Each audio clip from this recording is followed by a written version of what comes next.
much, Philippe.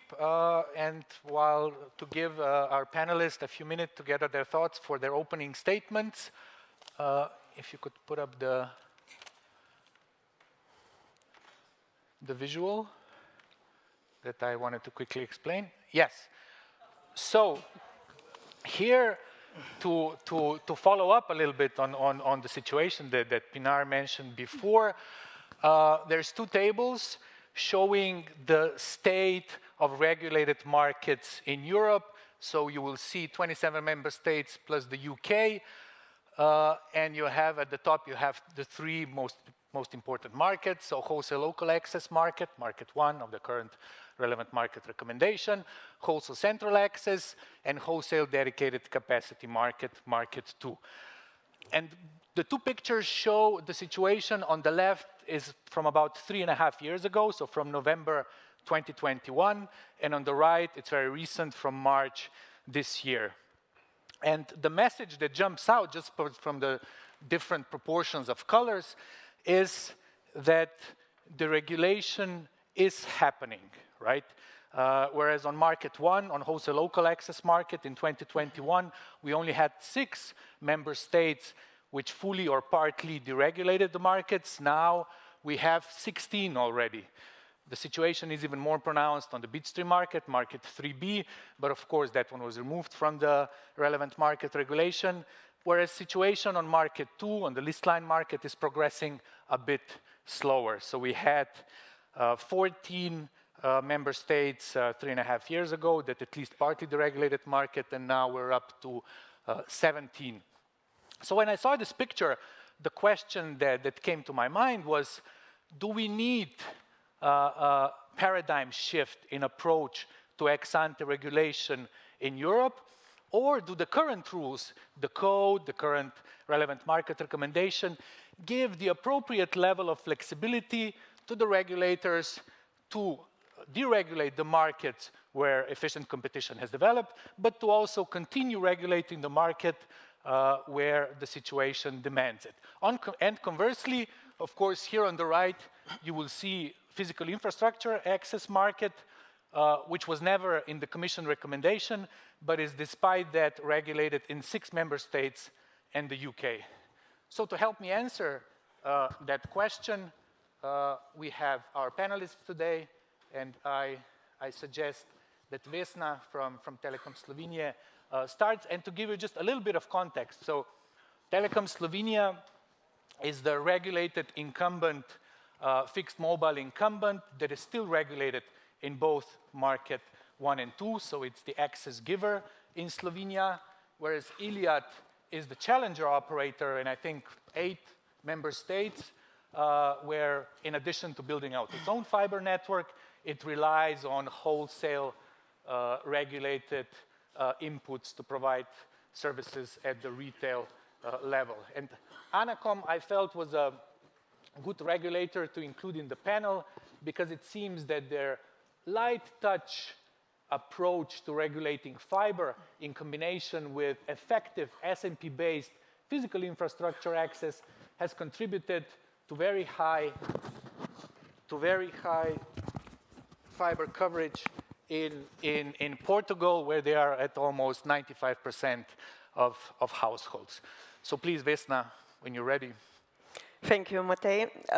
Yeah, very good starting point, actually. If we are looking at these pictures, we can see that actually things going right way, but not all over Europe, if I may say. We are in the time of very ambitious goals. European Union has, we would like to be gigabit society 2030. We would like sunset Cooper networks till 2030. We are facing, as operators, we are facing with really challenging times. Our competitors, if I may say, are not anymore only operators, but also cloud providers over the top and so on. And actually, I think that these times are requiring new approach to the regulation. Current principle, I think it's some say, how to say, maybe sunsetting. And the ideas of relaxing the regulation, I think, is the right one. Because the times of ex-monopolists are gone. I don't think that on any of the markets in European Union we have really monopolists anymore. Especially the way our approach, which is taken to regulate the national markets, it's definitely not the right one. We have on each market 3 to 4 operators, converged operators. So if we would like to address the challenges Europe has in the future, we need also to adapt the approach regulator will have it. So if we go maybe more into details, today the requirements for deregulation is to have 3 parallel networks. This is definitely not something what is encouraging operators to invest, because, for instance, I'm CTO, I have budget which is limited, and then you need to decide where to invest. To invest, I don't know, in cloud-based network of the future, invest into cybersecurity, a resilient network. On the other side, on the other side, again, invest into third parallel network. It's actually not logical, actually. If you have one network and which is alive, or connection which has end customer, and then you have 2 additional with no customers, then this investment, it's not something what is encouraging operators. So I think that the future statements of the Commission, and consequently probably also from the regulator side, should be clear, or we need to have 2 parallel networks. Is this enough, or we would like to have 3? I think that 2 are enough, because we have so many services which are actually running on the top of operators' networks, that there we have competition, actually. On the other side, we know that every country had some bottlenecks. How to address this? I think that current regulation doesn't fit anymore to this. So if we would like to boost the sunset of the Cooper and go with fiber networks, and especially with 5G network, we always forget that also for running real 5G network, we will need also fiber to every base station.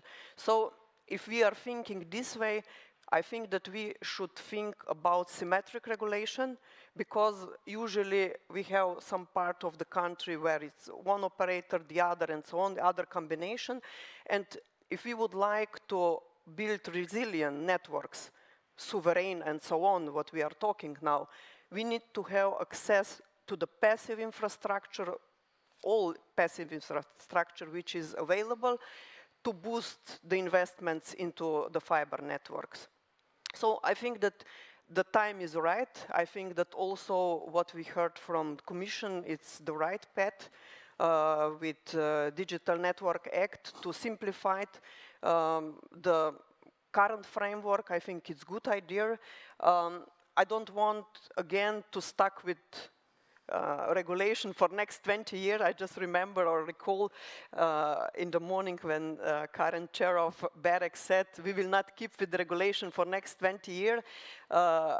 My beginning of my career, 2002, 2003, Commission said now is the last ex-ante regulation. After that came ex-post regulation. We are still here, you know. So we will see what will happen, but I think that it's time for changes, change approaches to really boost the investment, boost research, and that Europe will become serious player on this in this landscape. Thank you. Ingrid, do you agree? Not entirely. No, yeah. First of all, I mean, good afternoon, everyone. Let me just thank berec for inviting me today. It's a real pleasure to be here. Iliad is indeed present today in 8 countries. We are mostly a challenger, but also in incumbent in 1 country, under the nice supervision of Robert in Ireland.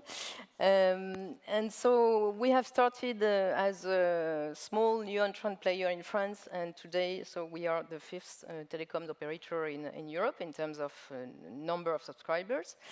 And I just want to share today what are our takeaways after these 10 years, about 10 years of expansion, European expansion. The EU regulatory model functions well. I mean, it has fostered competitive markets, investment, innovation. It has enabled new players to enter the market. I mean, today, if you look at the figures, 55% of FTTH, of EU homes passed with FTTH have been deployed by alternative operators, while 40% are covered by incumbents. Access regulation to fixed networks is key. I mean, access to fixed networks is, of course, key when you enter in a market as a mobile operator, as we did in Poland, for example. If you don't have access to fixed networks, I mean, you cannot build a convergent offer, so it's just you cannot compete on the market. So access regulation is key on fixed networks. We see that the concrete application of the model is different from one country to another. I mean, France has adopted a mix of symmetric and asymmetric model. Italy rely more on asymmetric. Poland has deregulated most of the market except some areas where there is regulation under SMP or state aid. I mean, there are some differences, but overall the market is flexible, the regulation, is flexible enough, the regulatory model is flexible enough to adapt to those market circumstances. And so we think even despite some differences, maybe inconsistencies, as you said, the model is flexible enough, and overall there is no need to put everything into question. Why? Because telecom markets are characterized by long-term investment cycles, and for that you need regulatory stability and predictability. This is absolutely crucial. So we need public policy that don't change every 5 years and with totally different rules that we don't know. So today we are in a situation where we understand, I mean, Roberto Viola didn't say much about that, but we understand, we hear that the Commission is considering major changes to the model, that is eliminating the markets from the recommendation. This is short-term measure, in fact. In the longer term, questioning even the SMP regime and also the symmetric regime that exists in France. Just few details about each of that. The markets in the recommendation, I mean, deleting the markets from the recommendation, we don't really understand the justification. I mean, is it to save NRA resources? I mean, I think it would maybe save 5% of human resources from the NRAs, not to have to review every 5 years the markets. And for me, I think it's not a big deal. I mean, for NRAs to monitor the markets they are in charge of. So I don't think it's a reason of efficiency. Even with the 2 markets, we see very clearly that their regulation is already on the way. By the way, shift from regulation to competition law is already written very clearly in the code. So you have all the tools to shift to competition law. I'm not saying that, of course, we need to regulate forever these 2 markets because they won't become competitive. That's not my point. And we see in some countries that it's already deregulated for many years. With one exception, access to civil engineering, on which I'm quite convinced that we will need a regulation, maybe forever. Ex-ante regulation, I think SMP ex-ante regulation on access to civil engineering for a very long time. Maybe we will come back on this. Second point, SMP regulation by itself. I understand the concept is also questioned by the Commission. I think this SMP model has the advantage of being rooted in competition law. I mean, the concept of SMP is in fact very the same as dominant position, and this has a main advantage, a good advantage that it gives predictability to the actors. In fact, you know more or less if you get bigger, then you are in dominant position or close to being a dominant position, and so you can be regulated, and the same for access seeker. Everybody knows this concept. There are lots of jurisprudence, so I fear that inventing new concepts without any such case law, without any principle to rely on, can be very, very risky, in fact. So that is for the SMP regulation. And just one word on symmetric regulation in France, because maybe we won't, I don't know if we will come back in the discussion, but so I'm French, as you can hear, and it's close to my heart. I mean, France is a success story on fiber. I mean, the figures are very clear, 91% of coverage. Today, in more than, I think, 92% of lines, users have the choice between 4 operators. So the figures are clear, and still, this is based on the model of symmetric regulation, Article 61.3, and still the Commission apparently is questioning today this model, and we really, I mean, we really fail to understand why. And again, I mean, is the pretext of simplification is apparently the reason. I think the Commission should be very careful not to, in fact, create more complexity under this pretext of simplification, because if you delete a framework, I wonder on what principle the NRA will be able to take further decision, that is, decision on the symmetric framework or dispute resolution decision. I mean, this will open up something very, I mean, unpredictable, and still predictability is important, as I said. And yeah, just to conclude, I mean, we think the framework is flexible enough. It gives the NRAs some tools, a toolbox that has worked well. They don't need to use the tools if the competition is there, that they can use it if it's not there. And we have been discussed, I mean, we have here panels, we have read economic studies, and I think none of this has been able to put an alternative that is credible on the table. So why not changing things that is working already? Okay, thank you. Carla, where are you leaning? Towards Vesna, towards Ingrid, or do you have a completely different opinion? Oh, thank you, Matej. First, I would like to thank Berec to invite me to be here to discuss this very relevant issue. I would start with the question as, do we still need ex-ante regulation? In my view, yes, we still need these type of ex-ante interventions. It's very relevant for enhance and promote competition in telecom markets. In countries such as in Portugal, for example, we have a physical infrastructure network of the incumbent operator that is ubiquitous, it's everywhere. And so investments, it's not feasible to replicate investments in this kind of infrastructures. And ex-ante regulation has been responsible throughout the years to allow alternative operators to do their own choice, to do their own investments, to invest in rolling out of their networks. And so they choose to invest in very high capacity networks. So ex-ante regulation has been responsible for promoting competition, for reinforcing connectivity, and also for enhancing that, for ensuring that end users have access to a diversified variety of offers. Of course, physical infrastructure market, it's not the only one that still needs this kind of regulation. We have a small amount of markets that also present some failures, and still these regulation, if not at national level, at more regional or local level. You mentioned and you classified or identified them as a kind of light regulation. We never use that approach, but it can be said like that. For example, access to fiber, the incumbent operator has obligations, like, for example, on price, but it's obliged to practice fair and reasonable prices, not cost-oriented prices.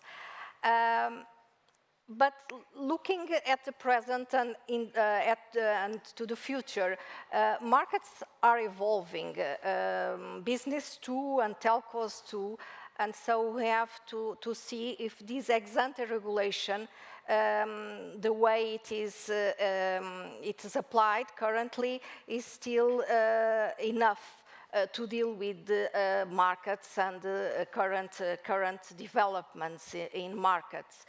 We are currently witnessing a profound shift in the telecom markets. It's not anymore only about networks and about infrastructures. In some countries, of course, this is it continues to be very relevant, but in others we are seeing the divestment of these kind of infrastructures. But businesses are shifting towards another kind of services. It's more about information, about data, about content. So businesses have evolved and operators have evolved, and telcos started to diversify its offer, its portfolio, and with these new services they started to provide end-to-end service, entering new markets, new kinds of services. And so with this they strengthen their market position. These complex developments impact the way classic limitation of markets is designed, and also new ways of exercising market power are being identified and are being exercised, for example, by controlling access. It's not only control access to essential inputs. By those essential puttings, I'm referring to, of course, access to networks, access to infrastructures, but also access to content, access to information. And this is a new way of exercising market power.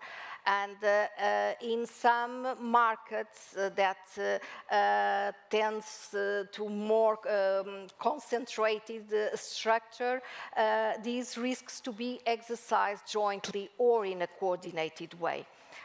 So the challenge is to have national regulators that maintain ex-ante regulation, as this kind of regulation is still very important for more traditional markets, but who have holistic approach, a holistic perspective of the markets and, of course, of the regulation, and to have flexibility and to have the proper tools and instruments to deal with these new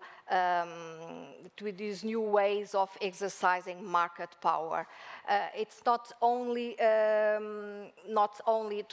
it's to have an articulated view with other regulators from from media, for example, and that will allow the markets, the failures, the failures that are being emerging, that are affecting end users, to be dealt with. And the challenge is also to combine this more traditional ex-ante regulation with the focus on supply side of the market, with an intervention on the demand side of the market, intervention towards end users, towards consumers, by empowering them to give them the tools to understand this complex ecosystem, and for them also to be an important instrument in dealing with these new situations, new ways of exercising market power. Thank you. Thank you. So, Richard, what do you think? Should we have an alternative, and do you have an idea about an alternative, or should we continue as we did it for the last 20 plus years?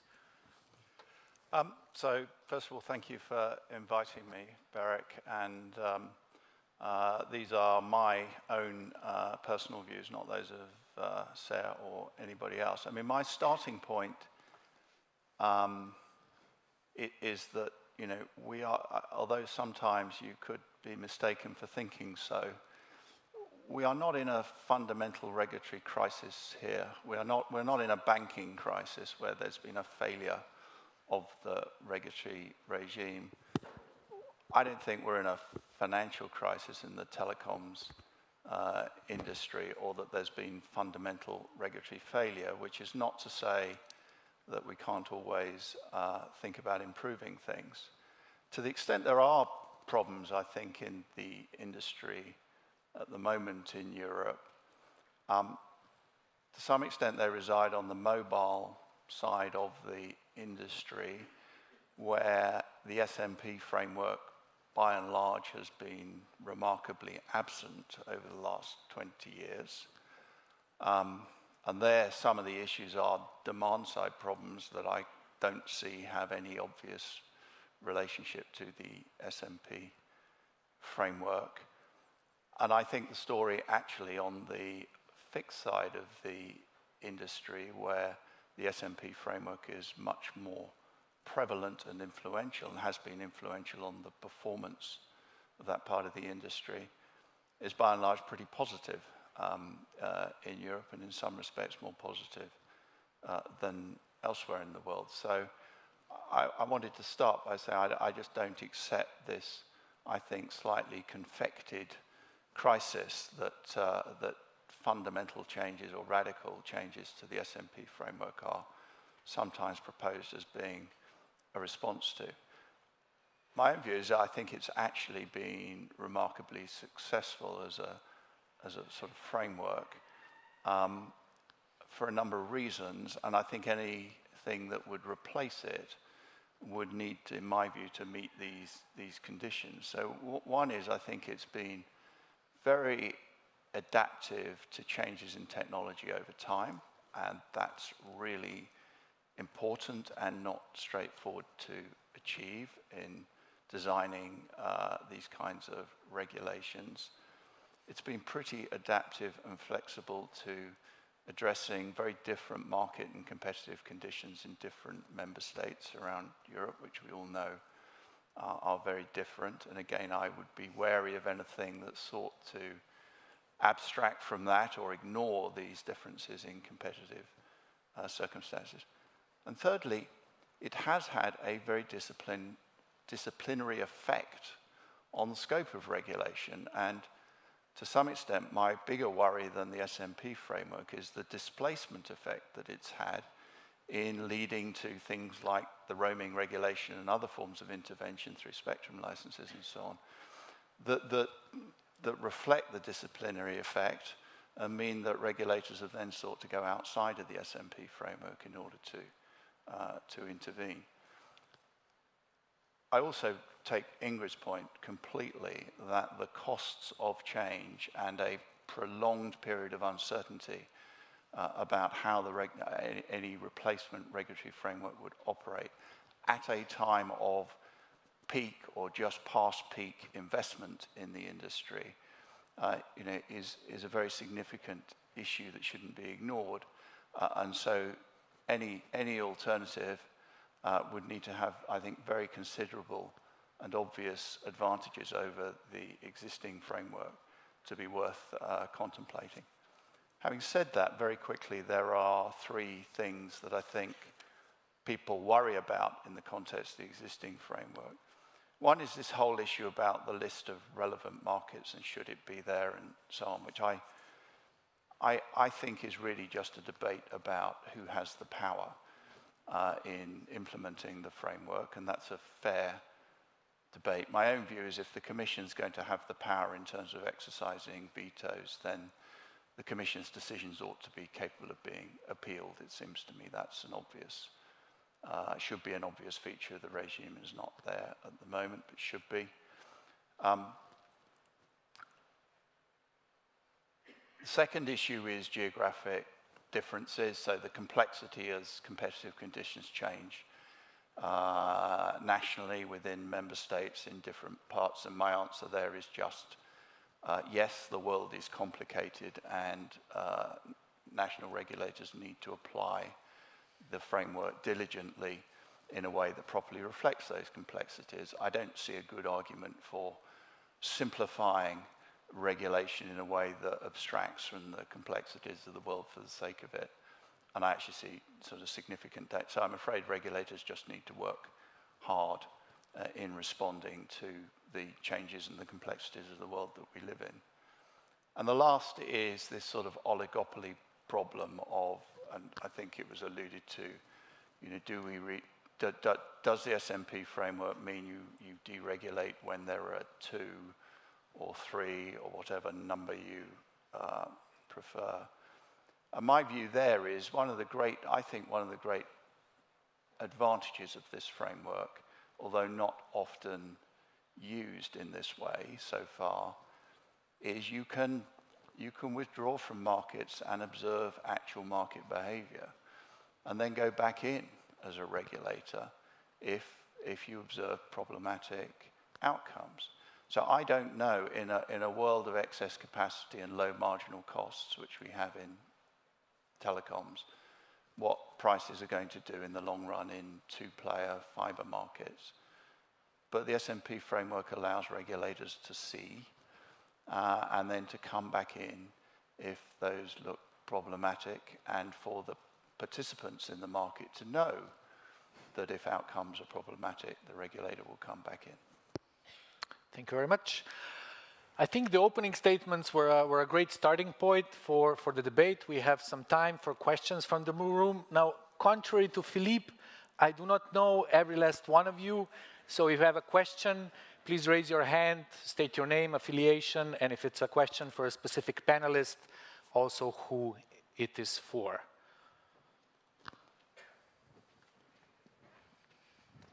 Yes. The regulation, what now happening in the mobile, what I'm speaking, the most of regulation profit is not used by European people, but the third world of American, that companies using more, and they have more access in European countries to use. Do you understand what I mean? It is. Yes. But do you have a question for a panelist? Or? Okay. This is happening, but why we don't get in locally and national regulation not done? Why nobody focus it? Why European Commission not focusing the national roaming? Because now the time in the European countries, most of countries have maximum of average 3 MNOs. But if 3 MNOs work together and they keep the price up, and third world country MNOs, they use the regulation deal, one of the European countries, and come in via the under the market come up. My question is, how going to solve this problem? So if I understand your question correctly, you're asking, should wholesale mobile access, so X market 15, be re-regulated in Europe? Yeah. Anybody has a view on that? You want to go, Carla, or? Yes, I can. I wasn't expecting that question, but it's relevant because it was a market that was already in the list, and at that time we felt, and Portugal was one country or one regulator that didn't regulate that market.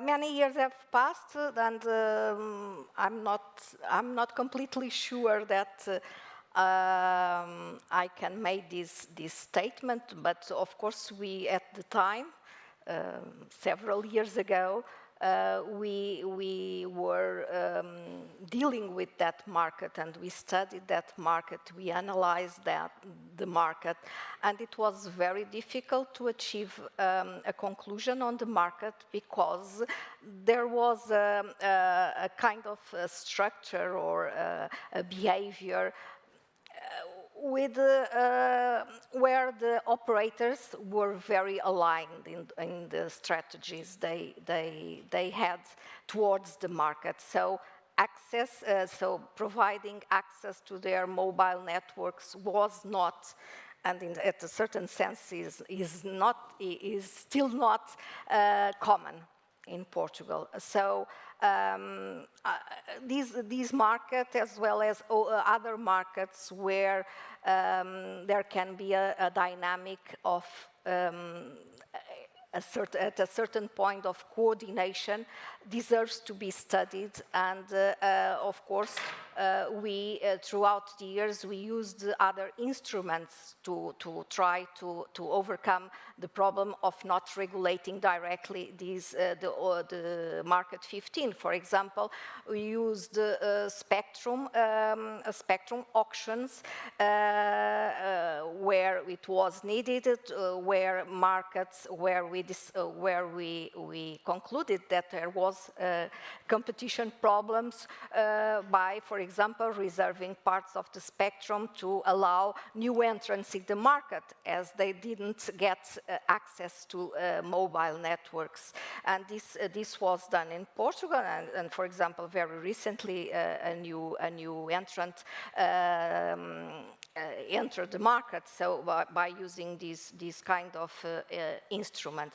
So I believe this is a market that deserves to be discussed, and the mobile market, it's not always so competitive as is presented, because it was born as a competitive market, on the contrary of it's not happened with fixed markets. But currently, that competitive situation in certain countries, in certain structures, it's not so competitive as it was before. So it's important to discuss these markets, and to have the tools to be able to intervene where it is necessary. I saw that both Richard and Vesna want to respond to this quickly. Just quickly, yeah. Maybe. From my side, market 15 years ago regulated was the aim of the regulation was the majority of MVNOs was seeking access to have cheaper calls and SMS. This market today is more or less dead. The calls are disappearing, the SMS are disappearing, and in my opinion, every regulation needs to ask what we would like to achieve. Today, everything, as we said, is over the top. Over the top providers, they are using our networks. There is no regulation, and it's hard to do this, honestly. And it's the same question with the whole regulation. What is the aim? What we would like to achieve? How, with the regulation, if we would keep it, we will reach the goals we have at the end of the day. And I think that this is the basic thinking or rethinking we need to do. Just to regulate something, just to put some SMPs, what is the final goal? We have actually, as we said, in every country, 3 to 4 converged operator. What we would like to reach if we would regulate just one of them.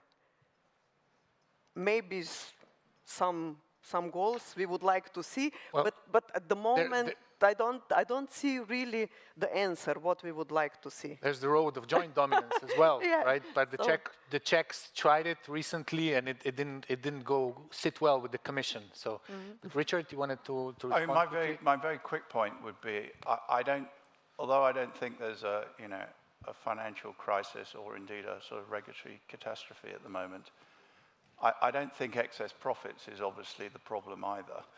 And if you're going to find joint SMP in mobile markets, the first thing you would look at is evidence of excessive profits. It doesn't seem to me to be the place that regulators should be spending their time, based on my understanding, although they should be spending a bit more time better understanding the profitability of different parts of the industry.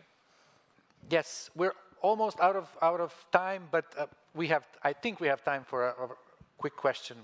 Pinar, please.